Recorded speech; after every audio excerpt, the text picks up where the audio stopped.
Welcome back to Danberg SC. This is the monthly episode 2. It is November 2019. We're back again with our boy Kevin. Welcome. Hey. Thank you for joining us today. And as you can probably see based on the screen over here, today we're going to talk about the Blizcon results from yesterday. So if you haven't watched it yet, spoilers already. There are the What an results. exciting day. Yeah, it was No great. warning or anything. I just Yeah, I know. It's just right. I should have maybe put this up first, but this would Oh, have you're also good. kind of given it out. Nobody's But here watching this before they watch the BlizzCon. exactly. So sorry, it's a little bit reflective. It's just what's going to happen today. I can lose the camera later if we don't need it. But today is more about watching what's going on over on this side rather than what's going on right here. So regardless, today we're going to talk about the BlizzCon results. We're going to go down each of the matches that we saw. We're going to talk about a couple points there. But Kevin, before we start that, how you doing, man? How have you been? I've been okay. I think I did pretty well recently in StarCraft. Yeah. I I kind of wanted to play yesterday, but Mhm. then after watching 12 hours of straight It StarCraft, was I the was best kind of day. like, I will never play at that level ever. Mm, They were at some level, so yeah, I it woke up kind of yesterday. took the wind out of my sails. Yeah, But yeah, but you can still keep going. Yeah, yesterday I woke up at 4 in the morning, and we watched StarCraft until 2 p.m. that same day. Um, so I also had watched for about 11 hours. The only thing that you had on me on BlizzCon was you watched some of the other announcements before I did. But that oh, was, that's true. That's why it was 12 yeah, hours. yeah, I only had 11 in, but it was 10 hours of solid StarCraft yesterday. So it was like the best day I've had in a long time. But I want to hear what you have to say about BlizzCon this year, or what I'm going to call the Year of the Zerg, or more, I guess, more correctly, Year of the Nidus. Um, what did you think of? I mean, right now, in just the top eight, Well, you're definitely right five about of them Year are of the Zerg. Zerg. Yeah, Yeah, because even going into the round of 16, there was only 4 Terran, hmm and 3 of them got cut immediately. yeah. Gumiho, So Ty. it's just Uh, very sad that the Zergs, like 5 out of the 6 Zergs, had no problem getting through. But Protoss and Terran, like hardly anyone went through. Yeah, I agree with that. But I don't disagree with any of these Zerg choices, though. Like, it would have been different if someone like True, or if someone like Ragnarok, if like a, I don't want to say mid tier Zerg, but I mean Serral, Sue, Raynor, Rogue, Dark. Those are easily the 5 best Zerg on the planet. Like, without a doubt, there wouldn't be anyone else that I think is missing, and there wouldn't be anyone else that I think doesn't deserve to be in the top 8 of those Zergs. However, I do think other Protoss like Stats um, deserves to be up into this series. I think that there were some other Terran players, like I said, TY in Innovation, who I'd have loved to see up into this round of 8 as well. But not just the Zerg in me talking, but I do think that this does represent the top players. I think if the balance was a little bit different, we would have had more Protoss, more Terran. But I can't complain about any of these entries. And we have 2 foreigners in the top final, Serral and Raynor as well. Right. Made it to the final 4. I think this is one of the only times ever that in the top 4 there have been 2 foreigners. Like last year we had just Serral. Before that we had just Neeb. Maybe Neeb Special went into the round of 4. They didn't play each other. I think they each played a different Korean back in 2017, possibly, but I don't remember that much detail. I don't want to say it's the first time that this has ever happened, but it's a rarity to have half of the top 4 players on the planet be not from Korea. So that was also a really cool thing that happened this year. Right, because it's 50-50 foreigners to Yeah, Koreans. it's Right? And 75% so right Zerg, off the but bat, going into the semifinals, they're already cut down. So now it's only 1/4 yeah, foreigners. yeah, So to and hold their own throughout the out and take out 2 more Koreans to tie it halfway into yeah, the semifinals, I mean, yeah. I totally agree. And this is the second year in a row where the top 1 and 2 has been Korean versus foreigner.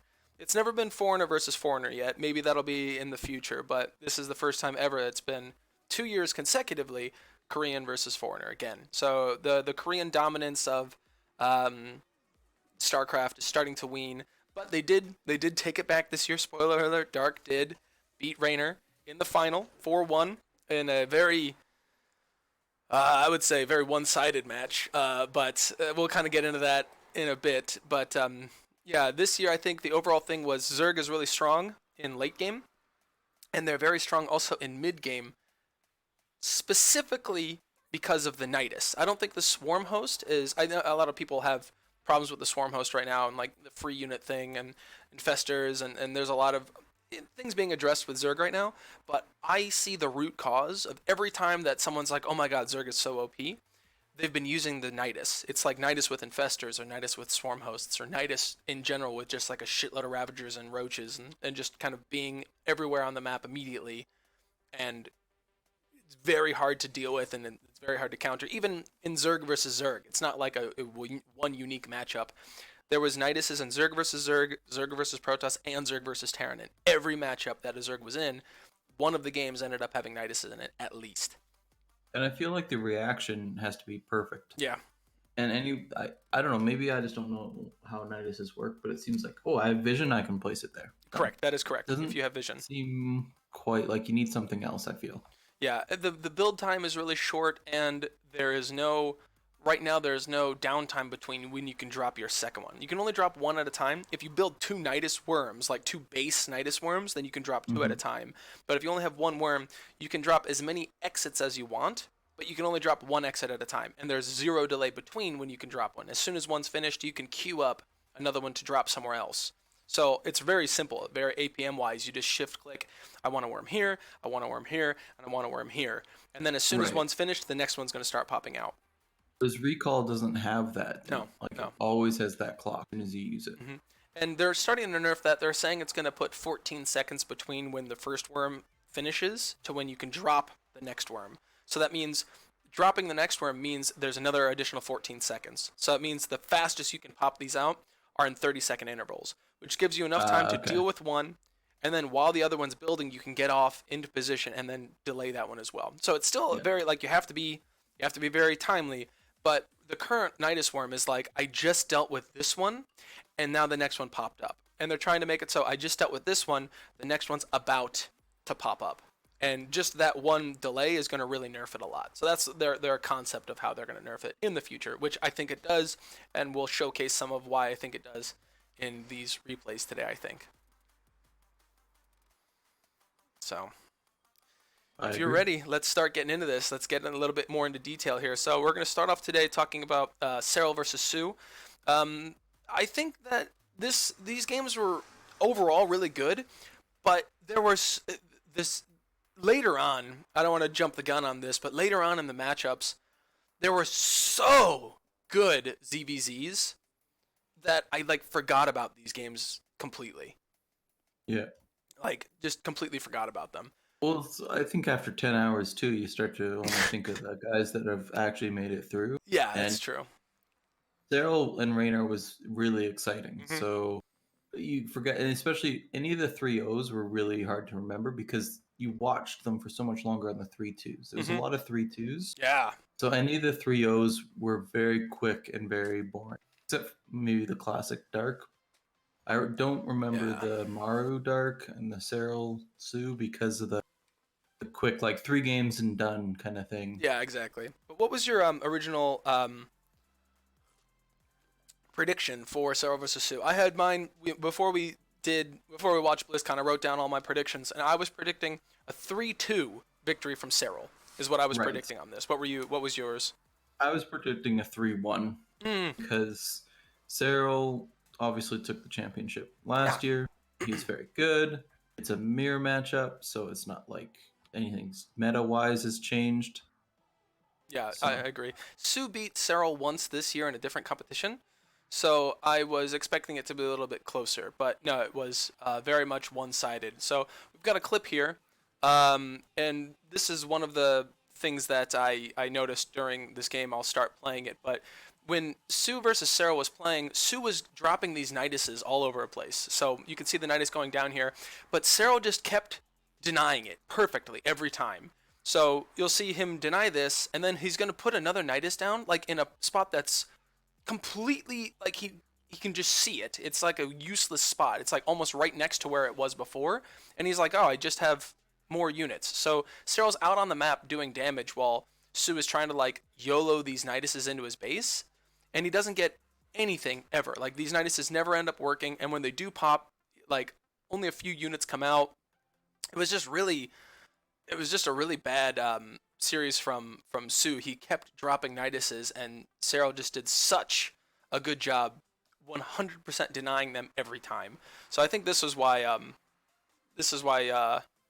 Sue really lost. It was not because of his like bad playing. It was just he was throwing away too many units over and over against Cyril, and he was using so much money on trying to get these Niduses in that Cyril was just like, "Why are you putting it there? Like I can see it." And I have roaches right next to it, so it's done. And that happened constantly throughout every match with those Yeah, two. it felt a bit desperation, right? Yeah, very much so. That's a good way to put it. But yeah, I think it was kind of again, it was kind of a forgettable series because there was so much. It's a 3-0. It was done really quick. The games kind of delayed out for a little while, but they were kind of like every game was the same, like what I just showed you there. But then after that, we moved down to Rainer versus Trap, and I think this series was a little bit more interesting because Trap is actually a really good Protoss. I used to play like Trap when I played Protoss, and Raynor doesn't like this new Nidus Swarm Host style that's really popular against Protoss right now. So to put it a little bit more into context, there was a build that started this year with the Nidus Swarm and Swarm Hosts where you would put Swarm Hosts in your Nidus, you drop them out, you'd kill an expansion base on the Protoss, then you'd go back in and come home basically without any like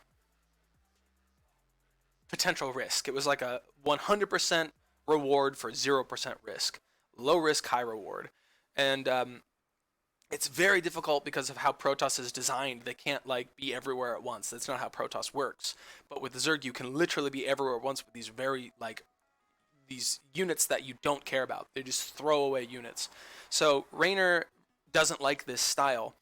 And I think that's why this series went 3-2 and Trap almost won it. The first two games Trap played like shit. But then the next two games he played very well. He was trying to learn and trying to figure it out. But the last game is when Raynor pulled out the Nidus Swarm Host and took the series from him. So it was a little bit. But I was expecting Trap 3, Raynor 1. I was expecting Raynor to lose this match. What were your Yeah, I was predictions? expecting Trap 3, Rainer 1 as well. Yeah, right? So we had the same predictions, I believe. Mm-hmm. And I figured Rainer was like, yeah, he's up and coming. He's young and he's a foreigner against half of the Koreans. Yeah. So yeah, he got a lot of points last year, like half the amount because he was only in there for half. But I figured there's no way to predict what he's really going to do this year. Yeah, he has a lot of points, but he's not doing the best Mm-hmm. compared to these Korean guys, in my opinion. No, I And think you're right. so Cyril just feels like a one-off. Like he practiced a lot, whereas Yep. I just don't see Raynar in that same like. I just don't see him as the vision there. So I figured he'd take one because I mean he's doing good, but I didn't think he'd take all. Yeah, and I think for me as well, Raynor is 17 years old. This is his first appearance in BlizzCon ever. Last year, he was too young to actually participate in the first half of the year because he was only 15.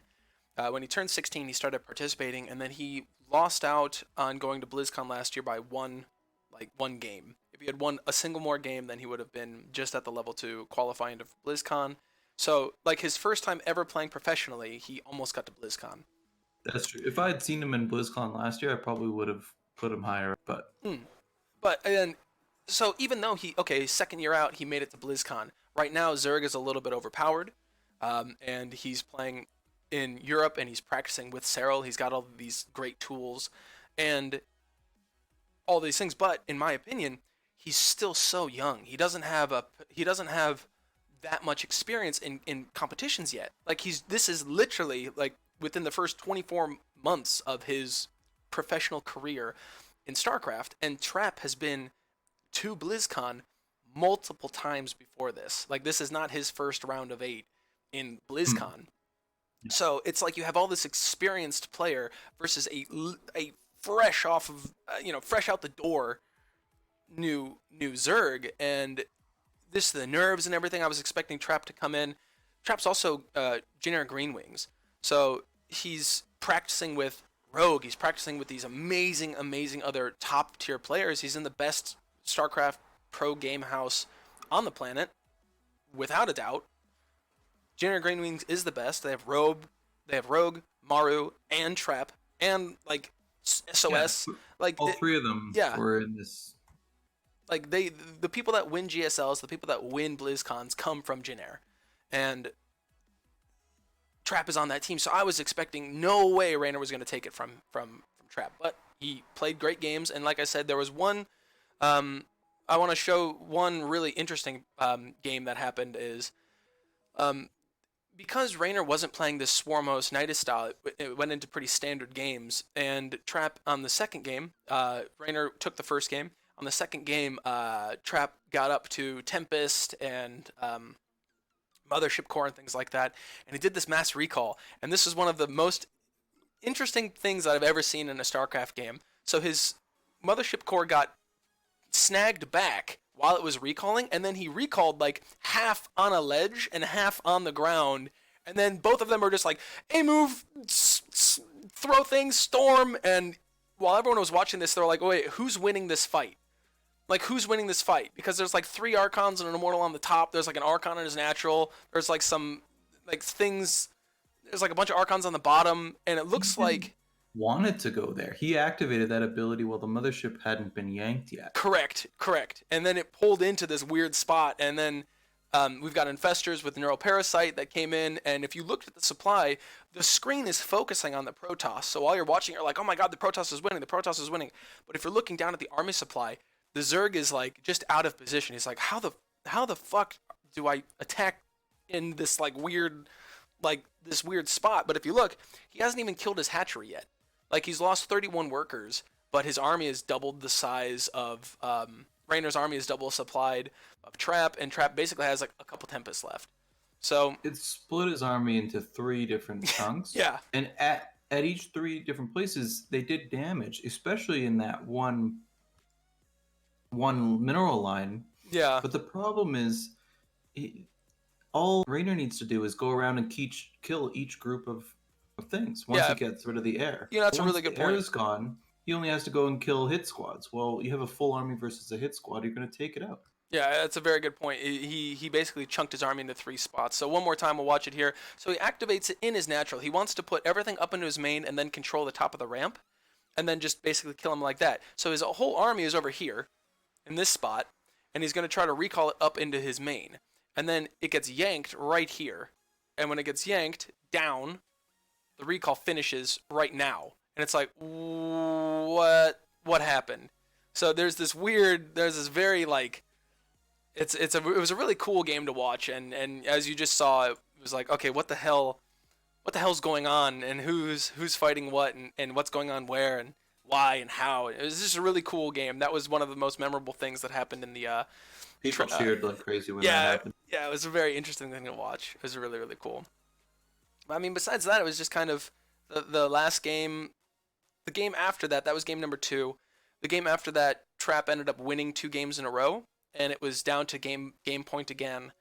And then Raynor was like, "I'm not going to throw this away, so we're going to do the super strat, the meta strat right now of Nidus Swarm Host."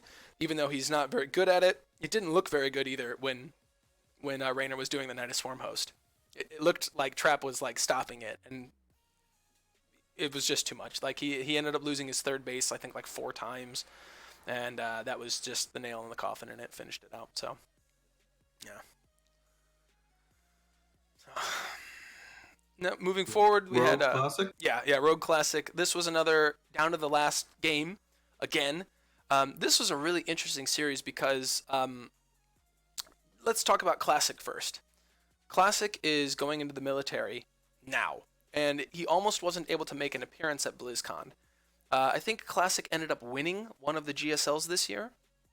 If I'm not mistaken, I think it won GSL Season 2, maybe GSL Season 1, at the beginning of this year when Protoss was doing this like two base all in style against Zerg.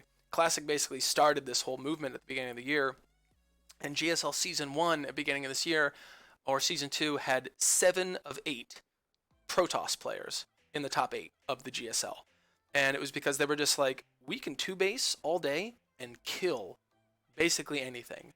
And Classic was like the founder of this new style, and then he invented this other new style where he goes gateway into Forge, and like he does this weird like late cannon rush that like stops everything. It was even done in one of the games this series, but Classic did this whole he's been on top of his game. He's been a really brilliant player this whole year, but this is his last season maybe ever because he's going to the military. So there's a lot of pressure, there's a lot of emotion with Classic this year, and everyone knows that Rogue is the 2017 BlizzCon champion. I think 2017. I think that was right. And then he lost to Serral last year, so he was at the top 2 again last year, 2018, and he's just been this constant dominant player for the longest time, and Rogue plays this really, really overpowered Swarm Host Nidus style against Protoss. And Classic knows Rogue is an amazing player, another Jyn Greenwing. It's his last series. He's got to bring everything out. And it was really, there was a lot of emotion going on with it. But there was one game, the DT game. But before I show that, I kind of talked about Classic a little bit. What was your overall opinion of these 5 games? I liked this one because it could have been either way. Yeah. And I wanted to see Classic win because I feel like he should have one last chance to get up closer. And it was really sad because it's like this could be his last game ever in the full thing. You know, it's just made a big deal of that. So yeah, but it would be different if it was like his last game and if there wasn't this Swarm Host Nidus style right now, right? If it was games like when we watched Trap versus Raynor, those were like interesting games, like going into Broodlords, then we have the end game army and stuff, because that's how Serral beat Stats last year. It wasn't Rogue in 2018. I made a mistake. It was versus Stats. And we had this great ZVP endgame stuff, and it was really interesting. It was really cool. That was like a really unique time for the game. But now, as soon as they buffed the Nidus and people realized how they could like abuse that, it's changed the whole meta for ZVP. And I felt like the games were kind of stolen away from Classic because of how this playstyle works, and it's getting nerfed right now. So I felt a little bit like, as much as I love Rogue, I do. He's like my second favorite Zerg over Dark, under Dark. Sorry, but I wanted Classic to have more of a fair shot at this. I think. Right. Me too. Yeah, but there was one really cool part that happened in Rogue versus Classic. So Rogue is the first 2 games. So this is game point. We've lost 2 games, we've won 2 games, and this is the last game. What happened the first 2 games is Rogue basically did Swarm Host Nidus against Classic, and he just died. Classic realized, if I don't want him to do Swarm Host Nidus, I need to play a very strange type of game. So he did his gate cannon rush thing that he does, his gate first into Forge. Cannon rush the hell out of Rogue and took a game. Then he did this all in with like just a shitload of Adepts and a shitload of Immortals, and he like made it look like he was going double Phoenix, and Rogue made a mess of drones, and then he showed up with all of this stuff and just kept putting on the pressure. He never expanded out. Put on the pressure, put on the pressure, put on the pressure, killed Rogue. Last game here, it's all on the line. This is what goes down. So Classic is made like I think 12 Dark Templar or something like that. He's got Dark Templar Blink, which it was funny. Roddy even made the comment. I forget what was Roddy's comment about this. This style. Roddy's comment was this is like a Friday night chill off ladder type of yeah. If you don't do this in your last game ever. Yeah, potentially your last game. Yeah, I think that's exactly what he said. This is potentially Classic. Win of the net. You're correct. You're correct about that, because Dark kind of stomped him after this. But he goes for Dark Templar Blink, which is finished right now. Which, again, like when the upgrade was going, I saw the Dark Shrine had like these like flames coming out the top of it. I didn't see that. Yeah, I didn't even know that that's what it did. Like, this is an unused upgrade in the game, basically. And as Roddy said, it's like Your Friday night, you've been drinking, and this is what you do.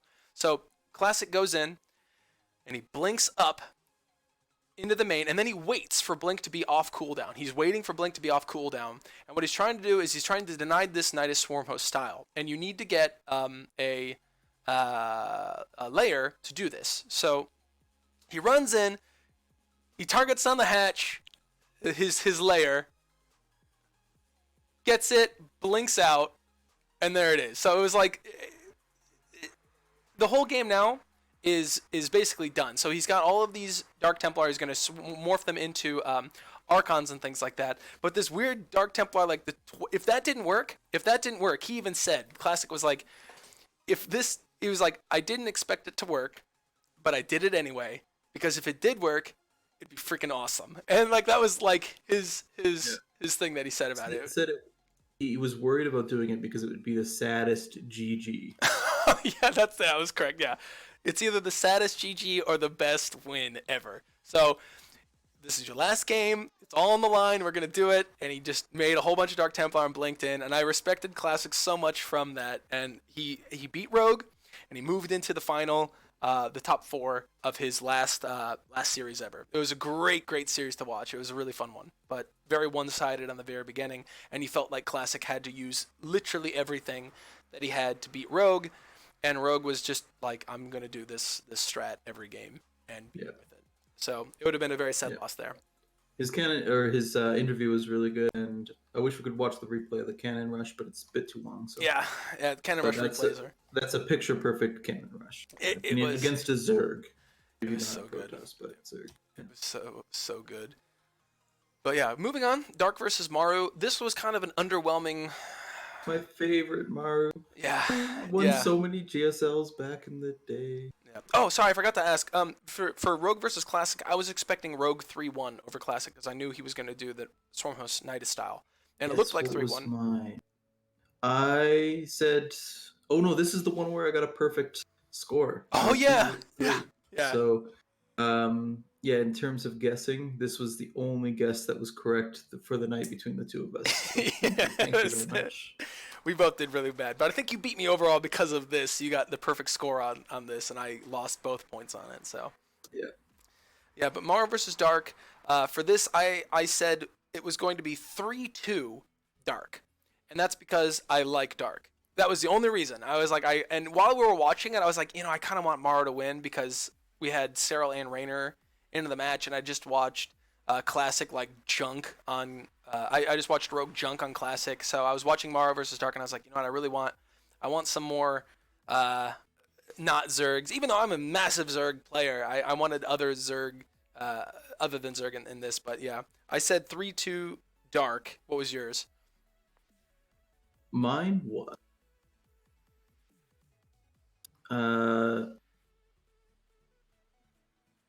Mine was 3-2 for Maru. Yeah, okay. Yeah, so we were both right on the edge. That's only because I knew Dark would win, but I really wanted Maru to win. So I was hoping Maru would just sneak in.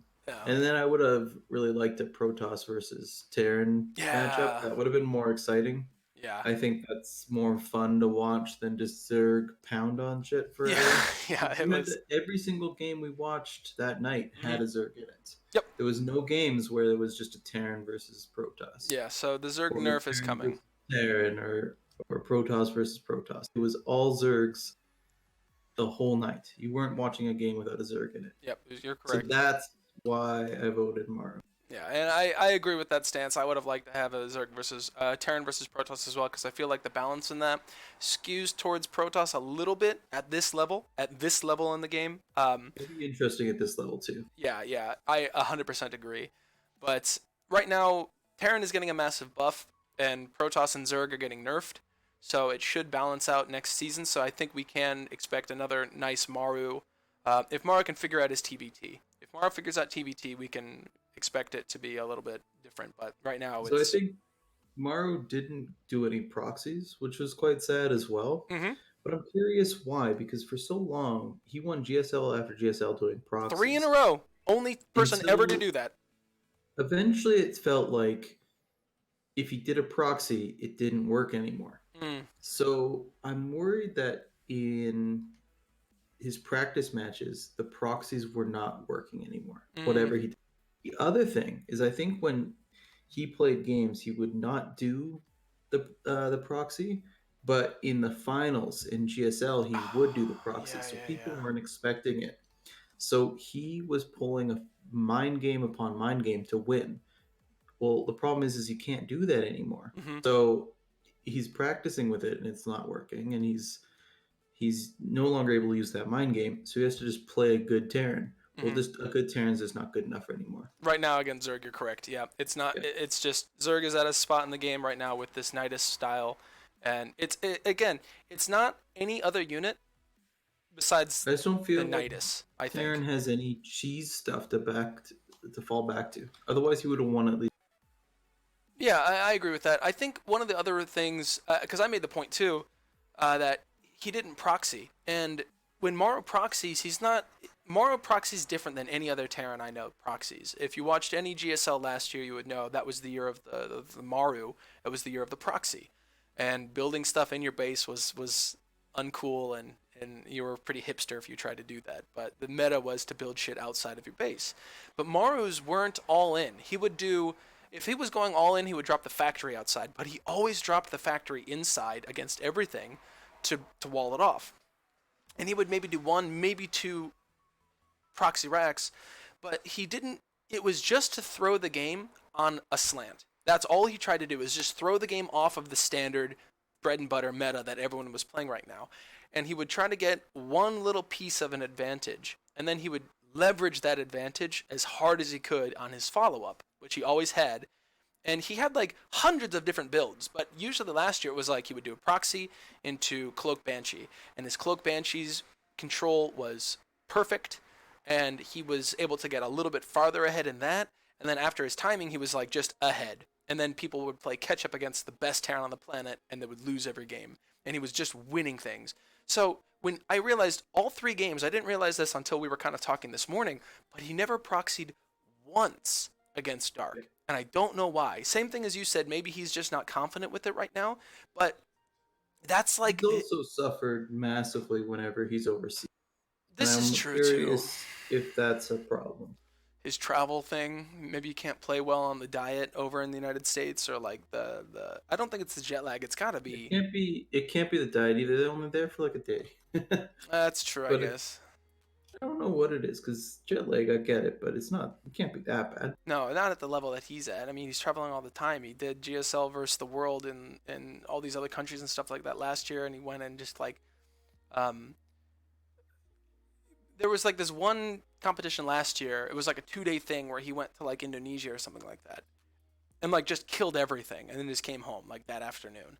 It was like, all right, that was fun. Yes, I remember that. He did very well. Yeah, and it was like no one was even near him. But yeah, it must be something about the travel. But regardless, Dark did Dark things, and Dark played every game. Dark, if you look, Dark lost one game in the entire finals. He looked really strong. He looked like he'd been practicing, and he was like, I'm ready to be the best Zerg on the planet this year. Yeah, And I'm curious what the score would have been if you did Cyril right then and there, the I very think end of it. honestly, I thought about this. I want to talk about it later at the very end. I want to kind of leave that point for there, but I think it wouldn't be too much different than what it is, and I honestly feel about that. But we've got Mara versus Dark, and again, this is a 3-0, and basically here's how the games went. I've got a little clip here to kind of show you what's going on. So I already can see this the current meta right now for everything is just Nidus it until it dies. So it's 9.5 minutes into the game. Maru opened up this game with a battlecruiser opener, and right now this is super meta in Zerg versus Terran right now, where they'll open up with a BC, and the problem was Maru played stock standard every game this series, and Dark did too. And Dark's stock standard was so much better, and he knew exactly how to like hard counter everything Maru was doing with his builds. Everything. So Maru opened up Battlecruiser, he went into Roaches, he went into Mass Queen, and then this is how the game ended. He has one Battlecruiser and a couple of Marauders, and you see he drops a second Nidus immediately. One Battlecruiser comes out and like his whole army still spilling out of this Nidus. Still spilling out of this Nidus there. And it was like, okay, we've got a handful of Marines, a battle cruiser against literally the swarm that's now in your main base. And this was the last game that this is how This, basically every game looked this series I feel against like them. Zerg can just max out so fast. Like Maro is at 133, Yeah. but their income and their workers were the same. Yeah, the problem is like roaches this composition is good right now only. The more the game goes through, the more battle cruises and stuff that Maru gets after this 10-minute mark, this Roach Ravager ball here becomes absolute garbage. Like, super garbage. And the reason that he maxed out so fast is because each one of these Ravagers cost 3 supply. Every unit he has right now costs at least 2 supply. And he stopped at basically 70 workers and was like, all right, we're going to hold down on this. But again, he hard countered the battle cruiser opener. Like, when Dark realized it was the battle cruiser opener, he just was like, okay, we're going to do the hard counter to that, and we're going to kill you with the Nidus. And there were games in the series where I think it was Mara versus Dark at the second game where Dark was trying to Nidus into Maro's base like over and over and over, and Maro had like 2 tanks. It was like 1 tank was in his main, 1 tank was at his third, and no Niduses were happening whatsoever. At that time, Dark took a different shift and he just made a shit load of Banelings and just smashed into his ghosts, and that was it. And then it was he caught Mara out of position and just beat him. But there were like the Nidus style versus Terran isn't as strong because Terran can kind of spread their defense out much better than Protoss or Zerg can. But it's still like out of position, one time, Zerg's entire army's in your base with Ravagers and Roaches, and you're losing all your production versus Terran, and that's how you lose. So it was a little bit of an underwhelming game, unfortunately. Just watching Dark stomp on Maru was a bit rough. But yeah, for the round of 8, I had we both lost. I got a point for Dark winning, but yeah, Maru didn't even take a game in his top 8 in BlizzCon, which was sad. I wanted more about that. Yeah. All right, so now we're getting into Serral versus Raynor. Now, before we begin, again, Raynor, 17 years old, not really. He's very new to the scene, but he's an insanely good Zerg. He's beaten Serral once before, and it's Serral. Like, you don't need to talk. I don't need to talk about Serral. Everyone knows what this is. These games, I don't think there was one game in this series of 5 that I thought was like, oh, it's just this. Like, each one of these games was so intense, was so insane, and was so crazy. This series, the series itself is the best series I've ever seen in StarCraft. More importantly, the game 5 was the best game 5. It was the best game of StarCraft I've ever seen in my life. Hands down. Oh yeah. Hands down. So I was expecting with this, my original prediction was, I actually didn't have this. I had Serral versus Trap in this bracket, so I didn't even have. Yeah, I didn't even have the right thing. So I actually had Trap winning with 3-2 against Sarah because yeah, I just want a Protoss to win. which isn't unheard of. I mean, Protoss right now is very strong. It's just the Nidus Swarmhost style is shit. But in this, there are a couple things I want to talk about with this. So hold on. First, I've got a replay. So this is important kind of later on. So one thing that happened in the last game. So all of these clips that I'm about to show, I have 3 clips. They're all from game number 5, the last game of Serral versus Raynor. So we're 8.5 minutes in. Right now, it's kind of hard to see, but they're basically on the same amount of upgrades. But Raynor is turtling at home, and he's trying to get up into higher levels of tech, because that's why he lost the previous game. Raynor stayed on Muta Bane Ling for way too long, and Serral got into Vipers and Infestors and Lurkers and Ultras and just killed him as soon as he lost his Mutas. So in this game, it went down to like 37 minutes of this craziness. But one thing that Serral was doing. 37 that game was? Oh my. Yeah, it was like a 37-minute game. It was a long ass game. Wow. Yeah. But Cyril was doing this thing with Banelings. So you'll see he was doing these double prong attacks with Banelings. So he's going to roll Banelings into his third base here. Watch the probe count over here. This So he had didn't the kill any. audience freaking out Yeah, people the were screaming. whole time. 'Cause they would scream about this, but then the cameraman would take it back to the other one and be like, "Look how many more things he just lost here too." Exactly. Yeah. So he would do this. He did this like 4 or 5 times. Like literally, he was like throw Banelings into his natural, throw Banelings into his natural, and you'll see here like this was after. So this was at 9 minutes. This is at 13.5 minutes. 103 Banelings have gone down from Cyril. 60 Lings and a bunch of Mutas have gone down from Cyril.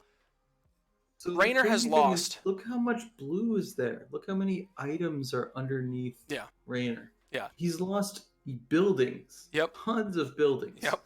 He lost tons of units, overlords, everything. Mm-hmm. And 80 workers? That's unheard of. Yep. And not to lose. So literally, Raynor was holding on. At this point in the game, everyone was like, the chat was just GG, GG, GG, Cyril wins, GG, unstoppable, the god, GG. But this game continues on for like 15 more minutes. And here's what's going on. So if we look right now, Cyril's starting to get into adrenal glands, +3 plus carapace for ultralisks and stuff like that. He's starting to get into ultralisk tech. But Raynor's down here. He doesn't have as many upgrades. Cyril's got all these new upgrades. So honestly, at this point, it was like Raynor's gonna fucking die. Like he's dead. But Cyril has a better income for so much longer, yep. but the units lost is identical. So Cyril should still win because he has a better income. Yep. Yes, agreed. But it started to go into a really odd direction because what happened was Raynor went into the most mass lurker type game I've ever seen. He had like 19 lurkers. I'm not even kidding. There was just a shit load of lurkers. And Cyril made ultras. And lurkers hard counter ultras. So I think that was a mistake from Cyril to do ultras. If he had gone lurker versus lurker, I think he could have maybe out positioned Raynor a little bit. But it was bad. He went Infestor Ultra, and he was just doing run by after run by after run by. But really, I think one of the biggest issues was Raynor was getting a very good tech army. He was getting lurkers right at this point, and Cyril was just throwing away Banes and Mutas over and over. So if you look at gas loss, like mineral loss is about the same. Gas loss, Cyril has lost 5 times the gas almost that Raynor has lost. But that has killed 80 workers. So you were like, what the fuck is going on? Like this whole game, I got ill. I got sick to my stomach after this game ended. I was so stressed out. I was standing up. I was like walking around.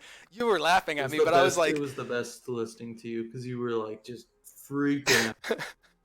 I didn't know what to do. Like, I've played thousands, literally thousands of games of Zerg of Zerg. I've played hundreds of games of ZVZ. I've gotten to late game dozens and dozens of times. I've not played as many games as these guys have, obviously, but I have never even seen a game like this. Like I've been watching since 2016. 2016 GSL BlizzCon. I've started watching at that point. I started playing from 2017, and I've never even seen a game that looked like this. It was the best game of StarCraft I've ever seen in my life. It was insane. And then the kind of icing on the cake is, so you see right here at the end of the match, all of Cyril's lurker of ultras are running into lurkers. But yeah, this game, 26 minutes. 26 minutes it finishes out, and then you get this reaction from Raynor, and this is the best. You can tell that he is just on top of the world. He's just like literally like he can't. Yeah, it was such cool. It was cool to watch this. His celebration was the best out of everyone that night. He won that right there. This was BlizzCon basically. This is how BlizzCon that was just about the end of BlizzCon. But yeah, he's just freaking out. He's on top of the world. He's a 17-year-old. The crowd is at its biggest the whole night too. Yeah, right here. So it goes on to that, but he's a 17-year-old kid that just took down the winner of last year. I mean, I'm getting goosebumps just watching it again now. But like at this point, I was literally like gasping for breath in my chair. I was like getting water, and like for the entire next series, I was like, my stomach hurts. Like I said it like 20 times. It was literally like I got like a stress stomach ache from how that game went of 26 minutes of just being like on the edge of my seat. But that was this series here. If you I'm don't know, so glad we didn't do a drinking game oh out my of god, the drones lost. Every time somebody loses a group of drones, we take a shot. We would have did that. We would have been done for this night. That would have been the last game we ever watched. that game would have been done. Yeah, because literally Cyril did it like 12 times. Like just Yeah. Banelings. 108 Banelings before he was even like before 10 minutes, before 15 minutes of the game, he had thrown 108 Banelings or 103 Banelings into Rainer's mineral lines over and over and over and over, and it was just like, oh god, I don't know who's gonna win because Cyril's like hemorrhaging cash on this, but he's killing so much shit every time. If you think ZVZ is boring, watch this series and then change your mind because you're fucking wrong. ZVZ is very interesting if you play like these guys play. So that was the highlight of the night was this series here. This was the best game that I've ever seen. Oh, I'm exhausted just talking about it again. So moving forward. So this is when it it gets a little bit of it was like an emotional roller coaster yesterday. You had all these ups and downs and things like that because you just got off of this game against Cyril and Rainer, and people were like getting emotional from that because Cyril, the god, bled, he fell. Now we've got Rainer in the top one spot. He could potentially be the best StarCraft player on the planet at 17. His second actual like season of being in there within his first year of actually being old enough to compete, just over a year of being old enough to compete. It was insane. And then you've got this other story going on with Classic where he's about to be done. Like we've got like the newcomer and the old timer like right next to each other in this series. And Classic and versus Dark, you've got this whole meta like scheme where like it's not very fair against Protoss right now, but you've got this Protoss that you really want to win, but then you've got this amazing Zerg of Dark and these other amazing Zergs of Cyril and Rainer that are just like trying to fight for this top position. It was insane, but the games went in, and I had this also. I didn't have this as my set. I was expecting Rogue to come through this, and I had it set as Dark to 3, Rogue to 2. I was expecting another really intense ZVZ here today. What was your original prediction for semifinals game 2? Of course, I said that Maru would get up there, so it's classic Maru, and I said 3-1 for Maru. Yeah, so we were Again, both it was wrong. just favoritism. And, yeah, but it's important. yeah. It's important. But we were both So it didn't end up being, yeah. both of us were way off on this. So this series was kind of, again, I wouldn't say underwhelming because Classic kind of figured out what to do against Swarm Hostnitis during Rogue. And during Rogue, he was like, okay, I just can't let him get Swarm Hostnitis. So Classic started off this game, again, with that weird cannon rush that beat Rogue. But Dark just stomped it. Like, he just threw it down. He's like, nope, I saw what you did. Dark learned, like, this is the thing that Dark did really interesting, and I want to talk about it again in the next series, but Dark had the ability to watch Rogue versus Classic and watch how Classic was reacting to Rogue and learn from that and then go back in, where Classic is playing just these different Zergs back and back and back, and it's very hard for Classic to prepare for 4 different styles of Zerg play, where Dark is like, I have to prepare for one Protoss and then Zerg, and then I'm done. So it was just this very interesting, like, I don't know. I felt like it was very much tiered towards Dark in the beginning. But he started off with the cannon rush, which got shut down. Then he went into kind of a standard game. Dark went Swarm Hostnitis, and then Dark basically killed him in the third game. But after I think he lost a lot of momentum on Exactly. his first game. Exactly, and because it didn't work how he wanted it. yeah, so this is after Dark lost. Dark beat him in the first game. So this is right after he did that cannon rush, and I think this is when all of the emotion is starting to set in on Classic, where he's like, I have one chance of going into the final and doing this. I'm against a very unfair meta right now versus Protoss, which I'll be honest, I'll say it directly. I think it is very unfair right now. Yeah. I don't play that style, or I don't play Protoss. Just watching it in this league is like, this is unstoppable. It's got like a perfect win percentage in this league, which means it's fucking broken. But he throws the first game, basically. He gives it away with a shit cannon rush that was really poorly executed. It was bad, and he knew it was bad. So you get this like reaction out of Classic, where he's like, he's crying, like he's emotionally wrecked right now, and his momentum is gone. And he is like, when you see it later, when he's actually looking, he's got tears in his eyes, and he's just trying to like keep it together for the rest of the series. But I think right now is when it's setting in. Like, I don't. This is maybe my last game of StarCraft. Like, this is it. Like, this is where I'm going to be done with this game. I have to go away and be in the military after this, and I don't know if I have what it takes. And I think right here, like, it's just pressure. And Dark's just jet focused. He's like, I'm going for the win. I'm going to win this series. So it was this really emotional thing. As soon as the Cyril and Rayner one was done, this was a really emotional part that I wanted to kind of pick out. But Yeah, yeah, Dark was just so much more focused there, and Classic there was so much was more too baggage. emotional. Yeah, Classic had so much more baggage that he was bringing into this game series. But there's not a lot. I mean, the only other thing this is the swarm host style that I've been talking about. I haven't showed it to, but this is how basically Dark took the second game. So it's 8 minutes in. Classic is trying to deny um, Dark from doing this, but here it comes. The Nidus goes down on the top, comes out. A bunch of swarm hosts pop out. You'll see, and then he's going to throw the locusts. It's going to kill his third base, and basically there's nothing. There's nothing that Classic can really do about this. So for the next couple minutes, it's just Classic is going to slowly die. So this actually, that first hold right there was the best hold he had. He didn't lose anything. But after that, Dark was like, oh, focus that hatchery.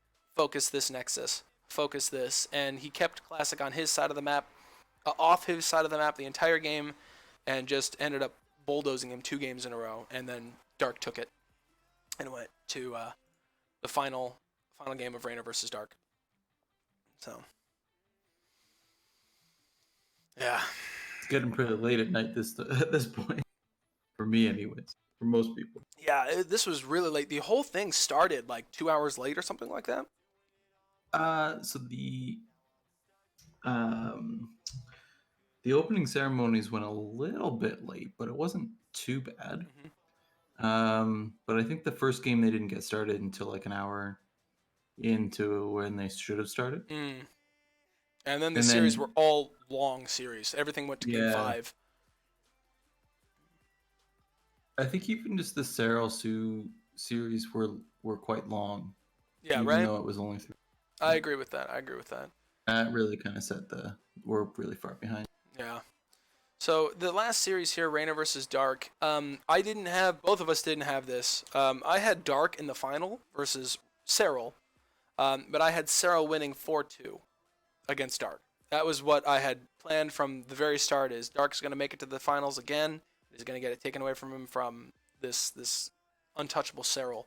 So as soon as it turned to Rayner, I was like, oh my god! But I was afraid that Rayner was going to get hit by pressure. Like was going to fold under the pressure and just play bad in these games. But I felt he played just as good as he did against Cyril. He wasn't doing anything different than he was doing against Cyril, build order wise, execution wise.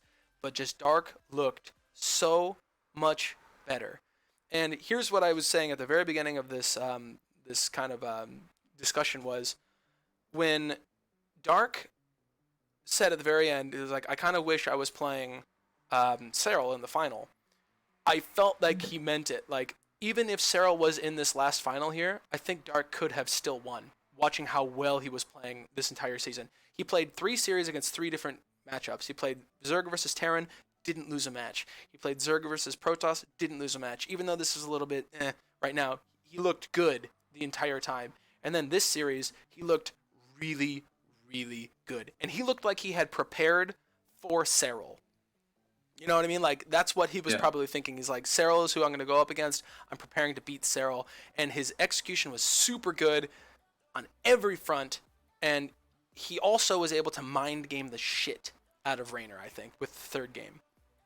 But what was your kind of overall, like, this last series? Honestly, Dark actually won 4-0 because Rayner got lucky with the one game.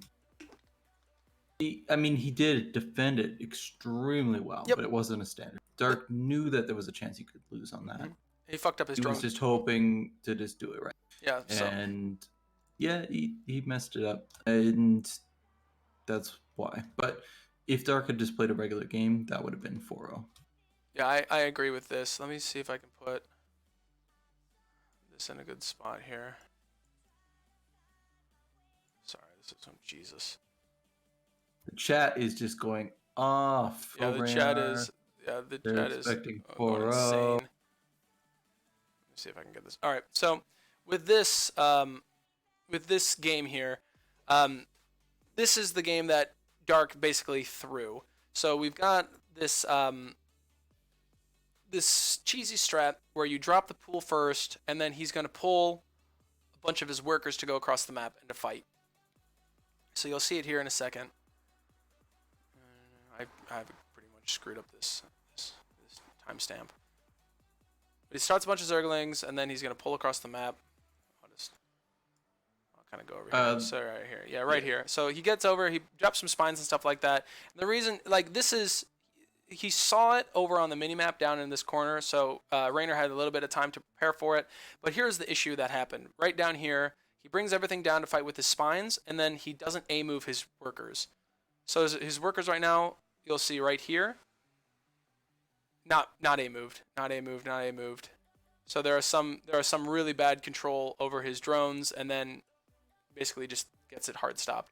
So this is when Raynor kind of comes back and is like, yes, I could potentially win. But you could see right here, he's lost 2 games in a row. And Dark was like, okay, if I can throw in this build, like hit him with this cheese, I can basically tilt the shit out of him and then kill him. So this was a little bit whatever. But then the last game, again, I said this earlier, where Dark was able to look at what happened in the past games. Sorry, my screen's a little bit tilted off. But during the Serral Raynor game where he was throwing the Banelings into Raynor, that looked like Raynor was going to die. It looked like Raynor was going to die. So every game, Dark also was doing this thing where he was taking Banelings and he was going to throw them into the same exact map, same exact thing that Raynor was doing last time, but Dark was also doing it too, and it was just working. So he's going to push down. The Banelings don't have speed yet. They're trying to roll into his natural, but Dark learned from this and was like, okay, this is what looked like Serral was going to take the game from him the first time, and then it didn't. And Dark was able to analyze and see, okay, here's how I'm going to do it differently. And he ended up getting some nasty Bane hits. I think it was like right about here. Something. Hold on, let me see if I can find it. He rolls more Banelings in, like, just constantly. He gets the Nidus up into the main. Yeah, here it is. So he gets 12 workers there with, like, these Baneling run-bys and stuff like that. And again, the game ends with the Nidus up in the main, and Dark takes the entire ramp. You'll see it right here. So yeah, he's going up. Here comes the Nidus into the main base. Yeah, here it is. Here it is. It's right here. So you can see on the minimap it's about to drop. We'll just watch the very end of this. But this was the deciding game, or this was one of the deciding games. But basically it ended like this on the last game too. Nidus goes up into the main. He's got lurkers down. Dark teched out of what Serral was doing. So he threw the Banes at him, but then switched over to... Yeah, you're correct. You're correct. The stuff.